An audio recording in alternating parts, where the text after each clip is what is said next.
எப்ப பார்த்தாலும் கெட்டவங்களே ஜெயிக்கிறாங்க அப்படின்னு யோசிச்சிருக்கீங்களா? நான் சொல்ல போறது கேட்டா உங்களுக்கு கொஞ்சம் கஷ்டமா தான் இருக்கும். ஏன்னா நம்ம யூனிவர்ஸ் நல்லது பண்றவங்களுக்கு ரிவார்ட் கொடுக்கறது இல்லை. அப்போ வேற யாருக்கு கொடுக்கும் அப்படின்னு கேக்குறீங்களா? அது அலைன்மெண்ட்டுக்கு தான் ரிவார்ட் கொடுக்கும்.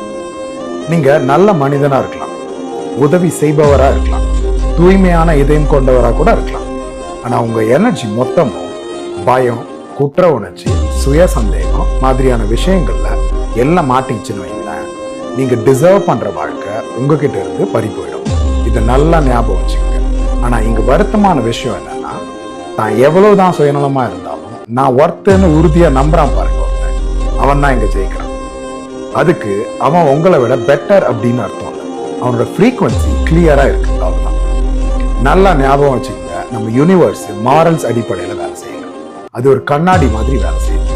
அப்படின்னா நீங்க டிசர்வ் பண்றத நீங்க அட்ராக்ட் பண்ண மாட்டீங்க. நீங்க எதுக்கு ஒர்த்துன்னு நீங்க நம்புறீங்களோ அதைத்தான் நீங்க அட்ராக்ட் பண்ணுவீங்க. அதனால நான் என்ன சொல்ல வரேன்னா, இனிமே கெட்டவங்களே ஜெயிக்கிறாங்களே அப்படின்னு கவலைப்படுறதுல டைம் வேஸ்ட் பண்ணாதீங்க. அதுக்கு பதில் உங்களுக்கு என்ன வேணுமோ அதை அடையறதுக்கு ஏத்த மாதிரி உங்க எனர்ஜியை டியூன் பண்ணுங்க. ஏன்னா வாழ்க்கை கெட்டதுக்கோ கெட்ட